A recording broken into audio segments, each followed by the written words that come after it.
Hello and welcome to the Reviews Brothers. It's time to take a look at my top 10 Nintendo 64 games. We were spoiled as kids and my brother got an N64 for his birthday. I remember playing Mario 64 for the first time and being blown away. Then when his friend brought round a couple of controllers and a copy of Mario Kart 64, that was it. I loved the system. Now granted, it hasn't aged as well as some of the other consoles, but still has a bunch of awesome games, and plenty that I still enjoy playing to this day.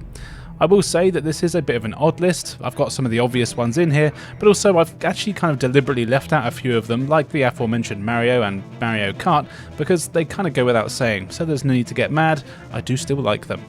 But anyway, how about I shut up, you press that subscribe button, and we take a look at some games.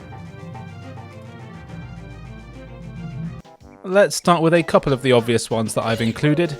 Here is Banjo Kazooie from Rare. Now, most Rare games could be here, and I'll definitely cover them all in a future video.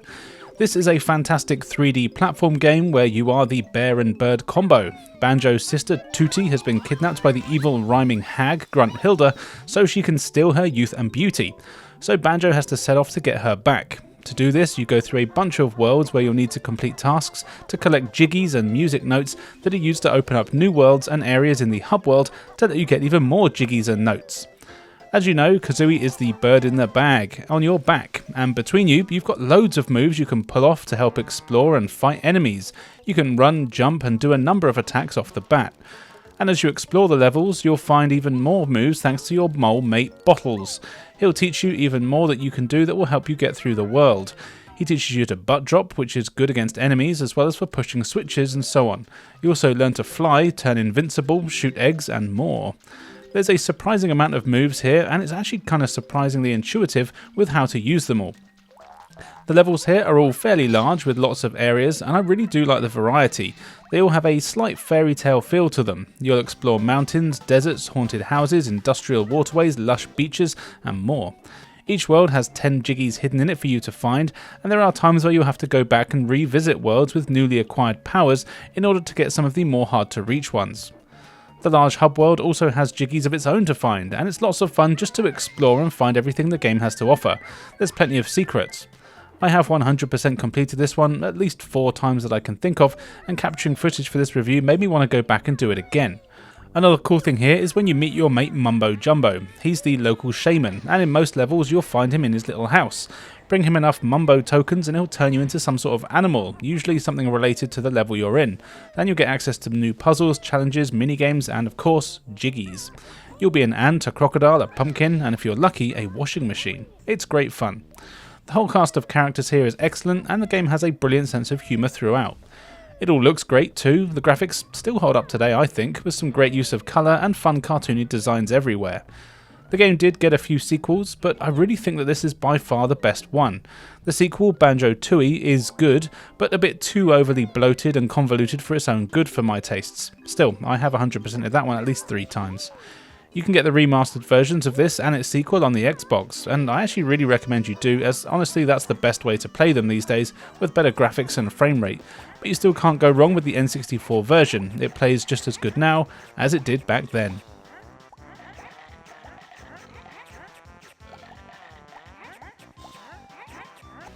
Another obvious one is GoldenEye, but there's a reason people still go on about this one. It's a brilliant first-person shooter based on the awesome Bond movie. You've got 20 missions, each with a variety of objectives to play through, in order to stop some evil bastards from using the GoldenEye satellite to take over the world, or something like that. It's just occurred to me that I really don't even know what the story is here. But that doesn't really matter. You're Bond, so you can just shoot and shag people until you win. Now, there really is nothing I can say about this game that you haven't heard before, but it is a game that still holds up in most regards. As mentioned, each mission has various objectives, and this is a game where you really want to read the mission's briefings before you start, so you get a good idea of what you need to do. There's a huge variety in objectives as well. You'll need to destroy computers or cameras, do some hacking, rescue hostages, escort brain-dead women, and find intel, and more. What's more is each difficulty, as well as making the enemy soldiers considerably more difficult and reducing the usefulness of your auto-aim, also introduce even more objectives for you to complete. And you do have to be careful, as if you mess up just one of them, you have to restart the level. There's no checkpoints here. There's loads of enemies in the game, all of which are soldiers, which makes sense. They've got a variety of weapons and can also be surprisingly tough, especially on the higher difficulties. There's even boss fights in here, which is really cool. But it's alright, you have a ton of weapons at your disposal and will rarely be low on ammo, unless you really suck. There's a range of pistols, shotguns, machine guns, rocket launchers, sniper rifles, laser weapons and more. If you're playing through the story missions, you won't always get to find them all though. What's cool is there's a ton of secrets here as well. Completing levels within a certain time will unlock cheat modes you can use, like having all the weapons, invincibility, unlimited ammo, as well as a bunch of silly ones like DK mode that gives enemies big arms and heads, or paintball mode where bullets make paintball splats on walls. You can even open up a few hidden levels, which are based on some of the other movies and are very challenging but fun to play. Then of course there's the multiplayer, which I played the hell out of when I was younger, letting you and up to 3 friends pick a character and then go shoot the hell out of one another, providing lots of customization for the games as well, plenty of weapons, levels and characters to play as. It's great. It all looks very good as well. The weapon models are still excellent and the characters are a little blocky, but the characters still react more realistically to being shot than in most modern video games. I remember being blown away with the location specific damage here and being able to do things like shoot an enemy's hat off. Also, the levels look great, and it's really impressive how they've managed to follow the movie so faithfully. But yeah, it's GoldenEye. You all know everything about it already, but it really is a game I played a lot of. I also love Perfect Dark, but I think this is the one I'm most likely to keep going back to.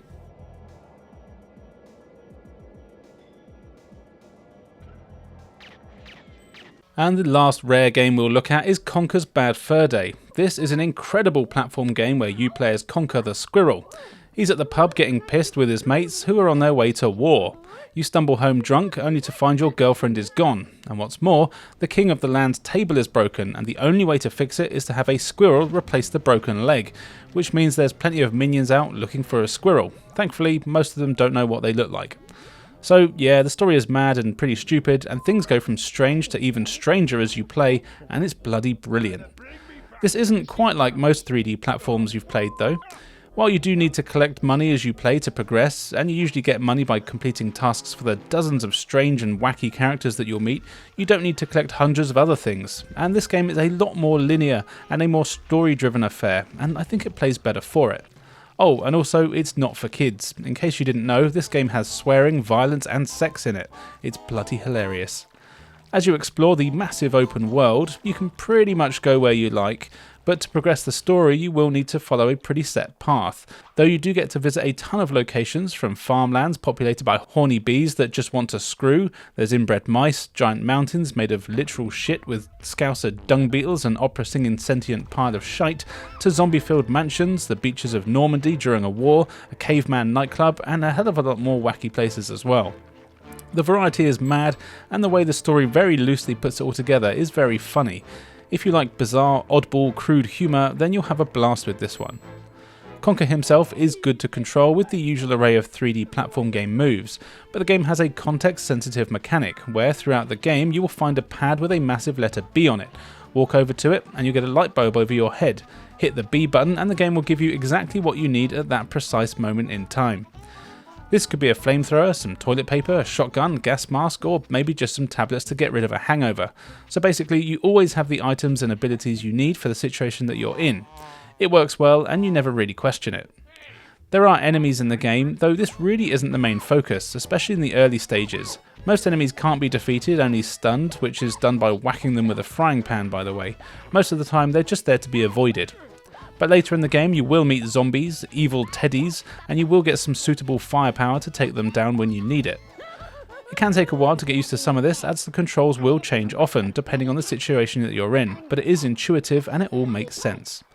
But this is a game where the real hook is the story. Almost everything here is referencing movies or pop culture of the time, with parodies of things like Jaws, Alien, The Godfather, The Matrix, and loads of other films, and you'll always want to see what's coming up next. Couple that with some of the best graphics on the system, which have incredible animation, proper lip syncing, some really cool lighting, and it's all fully voiced, and it's all without the aid of the expansion pack. It really is impressive. Something that doesn't really get a mention though is the multiplayer. There's a ton of game modes here, with the standard death matches, hoverboard racing, a heist mode, and the one that me and my mates played a lot of, beach, where 2 of you are evil teddies and the other 2 are squirrel survivors, and you've got to try and get up your beach while the teddies are trying to stop you from sniper positions. It's so much fun and you should really give it a try. If you want a genuinely funny game with some crude humour and excellent gameplay, look no further than here.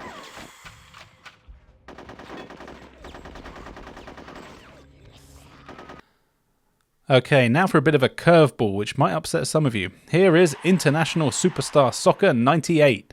This is of course a football game, or soccer if you're that way inclined. And I will start off by saying that I'm not a particularly massive football fan. I like the World Cup and the Euros, but don't really care about the leagues, though I do support Southampton, I'm sorry to say. But I do have a soft spot for football games, and ISS 98 is still one of my favourites of all time. There's not exactly a lot I need to say about this one, as it is a football game. You can choose from all the international teams, each with their own stats, but this is not a licensed game, so none of the players' names are real, and either are just completely made up, or in the case of the bigger teams like my beloved England, have the real names but spelled slightly wrong, so you've got the likes of Deckham, Sheringham and Shora, which is always kind of funny. Then you play football. There's a few game modes here, there's a bunch of cups you can take part in, as well as single matches, penalty shootouts and training. The rules are the same as real football, though you do have some customization options if you want them, so you can make your team stronger or weaker if you're not quite familiar with it. But what makes the game so good is just the core gameplay. It's still one of the most accessible and satisfying games of football that I've played. It is more arcade-like than the FIFA games of the time, which were nowhere near as good as this. You've got a pass and a shoot button, and all you need to do is point roughly in the direction of where you want the pass to go, and the game will pretty much always know where you're trying to pass to, so as long as no one's there to intercept, you'll be alright. You've also got a long pass button, which is if you want to boot the ball up the field. This takes a bit more skill though. Then you've got a sprint button, a 1-2 button, and the best button in the game, which is the top C button, letting you do a devastating through ball. This was the first time I'd used a through ball in a video game, and when you get used to it, it can be absolutely amazing. In case you're not sure, basically pressing the through ball button will not pass directly to a player, instead it will kick the ball between 2 opposing players and your nearest player will automatically run around them and go to where the ball is going to end up. This is the best way to attack and so much fun to use. Also, tackling is very simple and the game really benefits from being one that anyone can pick up and learn in 3 or 4 matches. Of course, the real fun here is to play with friends, and we used to play 2-on-2 and even set up our own tournaments with this game, and we would play for hours having some really close matches. The graphics do have that N64 blur, but it runs smoothly, which is the most important thing. I absolutely love this game, and it really is one of my favourites on the N64. In fact, it's probably the only sport game that would appear in any of my top 10s. Even if you don't like football, I would encourage you to play a few games, especially with a few friends. It's easy to get used to and could be a great one for games night.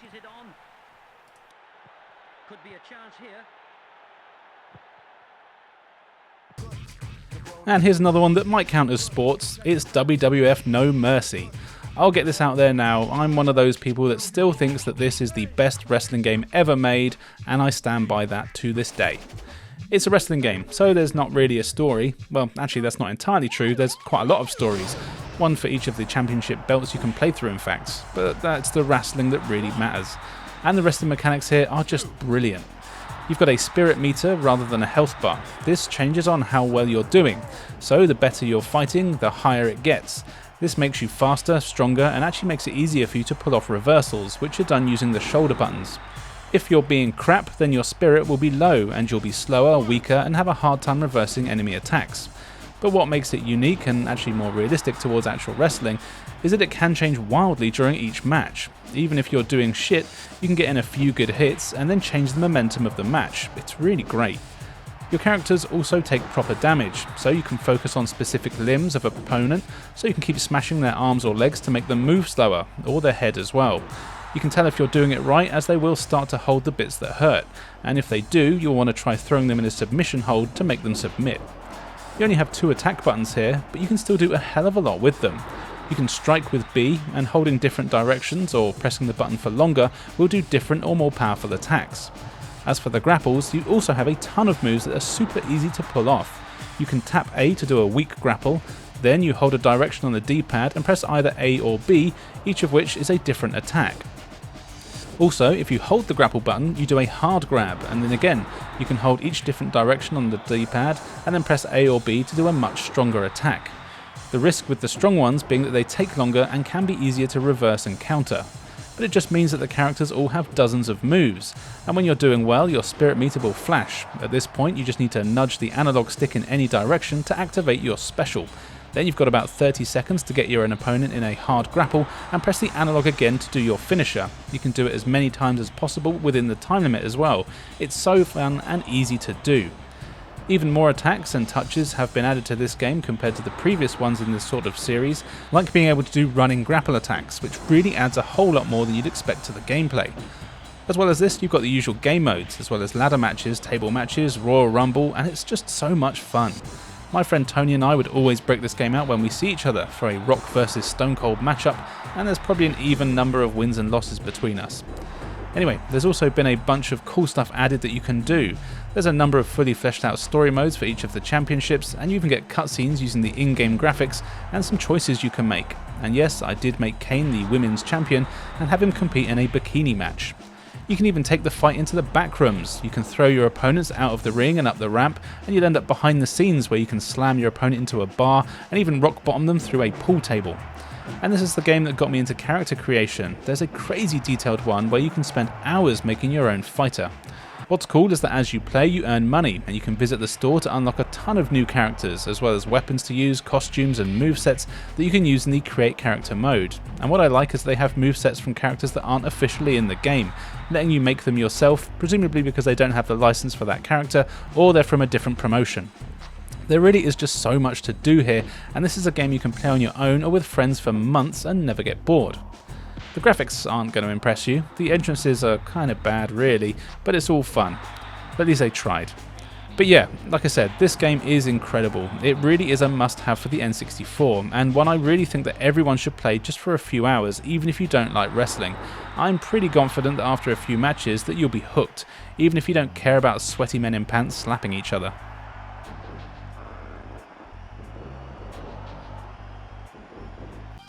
F-Zero X is my favourite racing game on the N64, offering blistering speeds and a literal infinite number of courses to race on.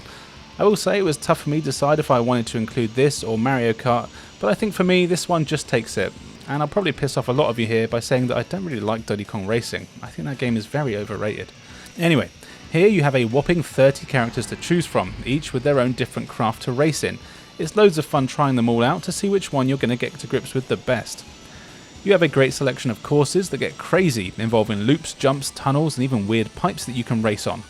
Graphically, the game isn't the best, but this was a deliberate decision as they wanted to focus on speed, and man do you get that.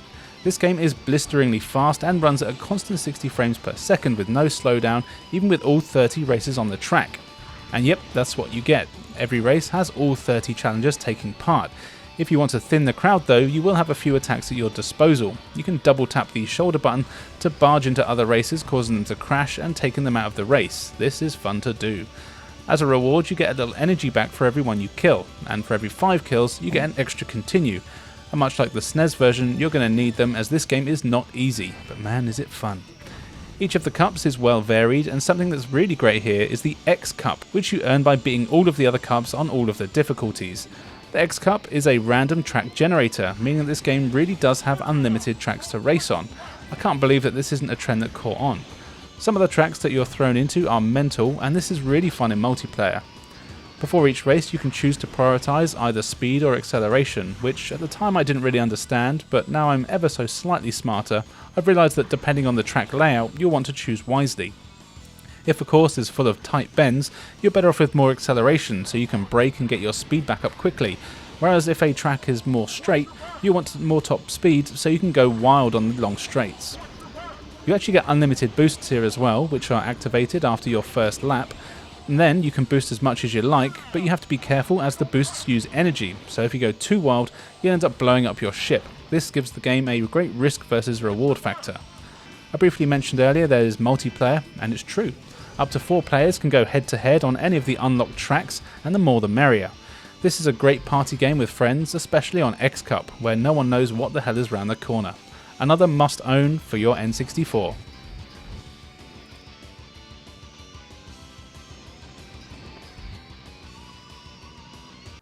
Hey look, what a surprise. It's The Legend of Zelda Ocarina of Time. Yeah, I had to include this one here as it's a really phenomenal game, and I still remember the first time I played it. It was at one of those kiosks in Toys R Us, and it was the first bit in Kokiri Forest, and I had no idea what to do in the 10 minutes I played.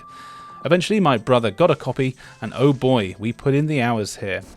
You are Link, and the evil Ganondorf is being a bastard, trying to get his hands on the Triforce, 3 magic triangles that grant the owner incredible power, so he can take over the land. Link is just a punk kid, but after having a dream and finding out that he's actually not a fairy kid like the people he lives with, he goes on an absolutely epic adventure to stop Ganon and save the princess. Yeah, there's a lot more to the story, but you'll just have to play it. This is another game where I can't really tell you anything you don't already know, but still, it really does need to be here. It's a huge game that on your first playthrough could take weeks to get through.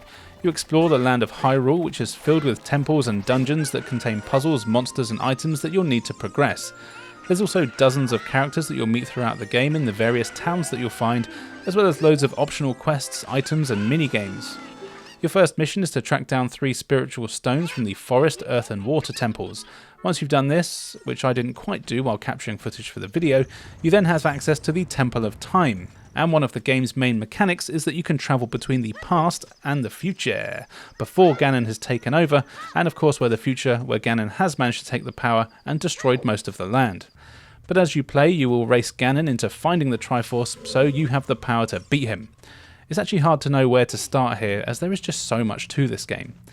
If you want to focus on the story, you can do that, following the paths to the various temples in the games. These are packed with puzzles and enemies to fight, and every item you find in the temple will be essential in beating the game. The bosses in the temples are really great as well. They have specific patterns, and you'll almost always need to use the item that you find in that particular temple to fight them, which is pretty convenient. But if you want to spend literal hours just exploring and meeting the inhabitants of the world, there is no punishment. Doing this often has its rewards, as completing minigames or side quests can get you new weapons or items that are pretty useful, but not necessarily required to beat the game. They often make it a lot easier though, and also you can increase your health and magic, so you can go from taking just a few hits to being basically indestructible. You'll collect rupees, which is your currency, which is used to buy even more items and power-ups. There's also a ton of secrets here. There's hidden areas everywhere which contain collectibles or often heart pieces. And you have the titular Ocarina of Time. Throughout the game you will learn a number of songs that you can play at any point using the C buttons. Playing the right song at the right time will cause a number of things to happen, from getting a person to like you, to teleporting you around the map, and other things. And yes, there's a ton of enemies here, most of which are familiar from the other games if you've played them, and they all look great. This is one of the first games to introduce and certainly popularise the lock-on mechanic. Pressing the Z button locks onto the nearest enemy, letting you focus on them and dodging around them and attacking more effectively. You don't have a lot of attacks, basically just a basic combo, but you do have magic as well as a few sub-weapons like bombs, a bow, or even just a stick if you get really desperate. Of course, the game looks great. Again, the amount here is really impressive, and without the use of expansion pack. There's a ton of locations, characters and enemies, and it all moves at a surprisingly smooth frame rate for the N64. Now, I could bang on about this game for ages, but there's no point really, is there? It's still recognised as one of the best games ever made, and for good reason. I'm genuinely surprised they haven't done a proper remake of it. I still hope they do at some point. I've never actually played the sequel, Majora's Mask, which I hear is very much a love or hate situation, but maybe one day I will.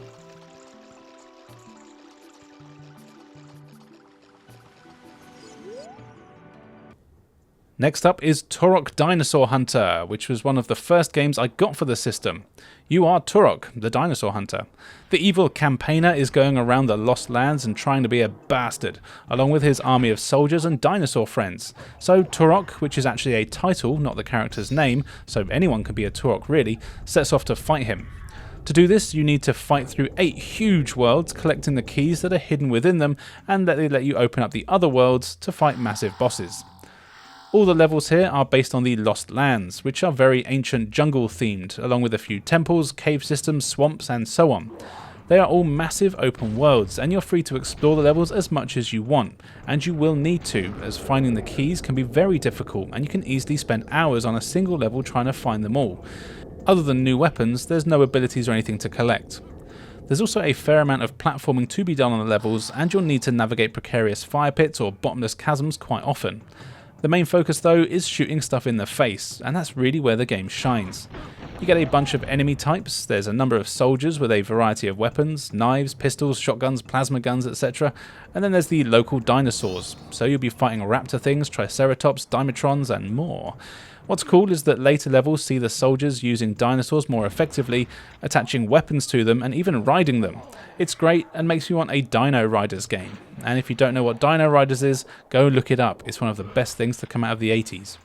You do also have a ton of weapons to fight back with. You've got your knife and bow and arrows and pistols and shotguns and minigun and rocket launcher and a handful of laser weapons that are absolutely devastating and some of my favourite weapons in any first-person shooter to this day.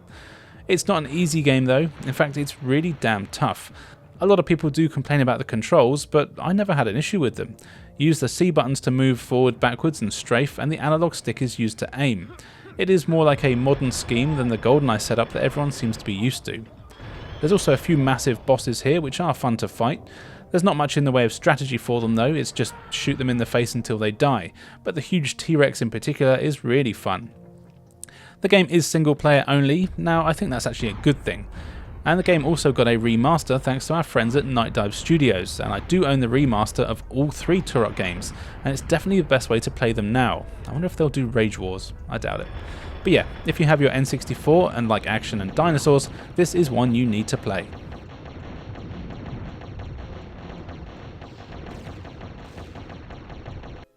Here is Spacestation Silicon Valley, a game from DNA and Take-Two, who would eventually become Rockstar Games.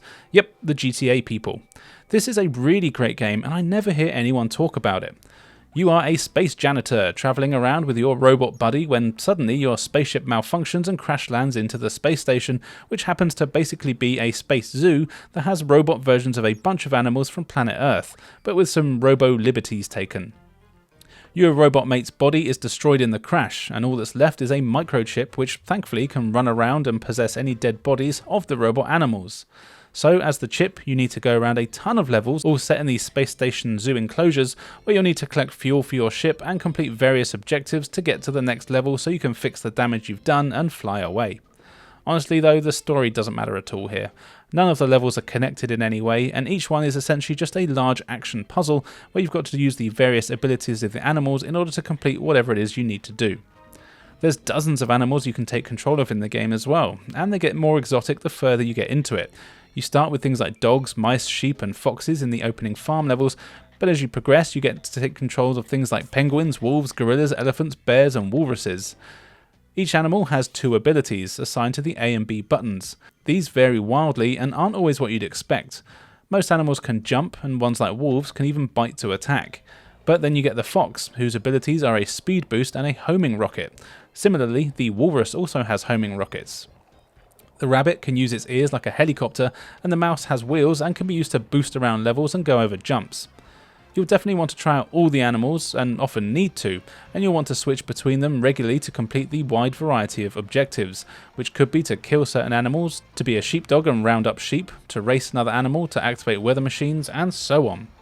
Once you've done all the objectives, you'll open the teleporter to the next one. There's also a hidden objective in every level, and completing this gets you a golden statue of an animal.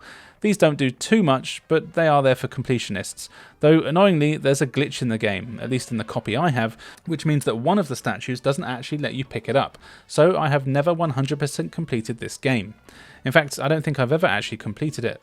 It's really bloody difficult, often by design, as the animals are really tough and the objectives can be hard to figure out. But also because the control and camera definitely could have been better, and I will say that a lot of my deaths are thanks to the camera or controls not doing what I wanted them to. But still, I really do absolutely love this game. It's just so charming and unique. The graphics are pretty crap, but the music is great, and all the animals do a little dance if you stand still. Though if you don't like the music, you can just smash the speakers in the levels and that'll stop it. It's such a cool premise and honestly a really fun, unique game. I would love this game to get a remake, and I would honestly buy a remake of this over GTA 6. Sort it out, Rockstar.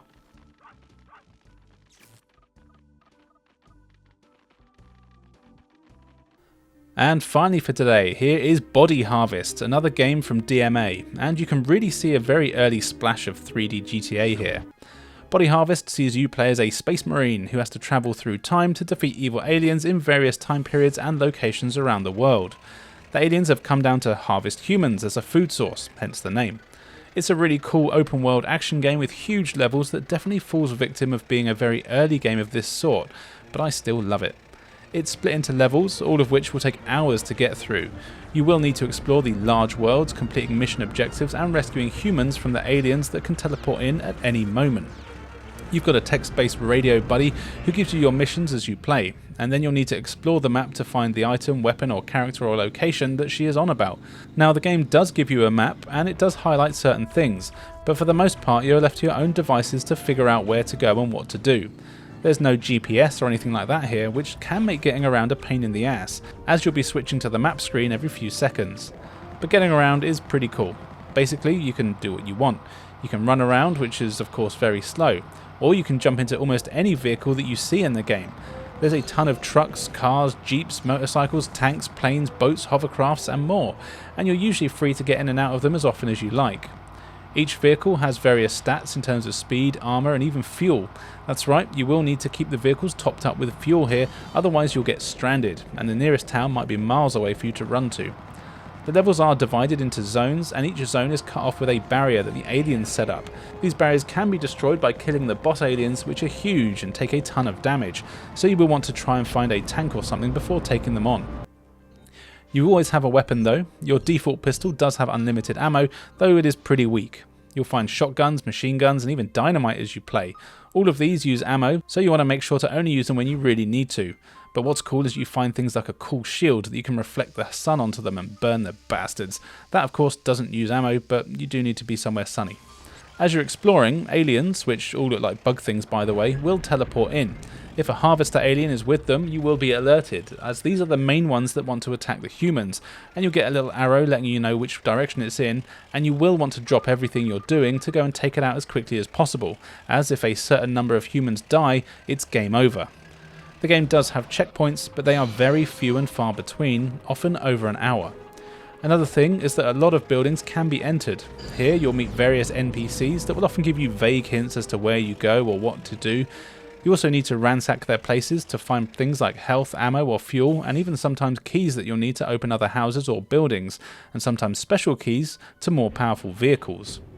There's also books which give you hints. These are all pretty cryptic and the game is really tough, not just in the combat, which is actually quite easy thanks to a decent targeting system, because it can often be hard to know really where you need to go or what you need to do. The game also ain't too pretty. It looks incredibly basic and was even ugly for its time, with barely any textures, dodgy animation and some basic character models at best. But it runs surprisingly well, which is the payoff, and I'd rather have smoother gameplay than good graphics. The controls definitely aren't great either. Vehicles can be really twitchy, and on foot has a strange momentum to it. Oddly though, the aiming is fine and I'd never had an issue with shooting things. You just hold R to bring up a crosshair, then fire away. So yeah, this game definitely has its problems, but I hadn't played anything like it at the time, and even though I've never gotten past the second level, I always have a blast playing it. You might not like it, but I don't care. This is my list, not yours.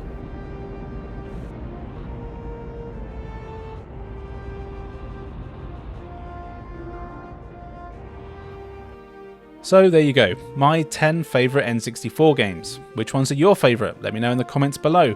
And of course, don't forget to tell me how bad my list is if it's not exactly the same as your one.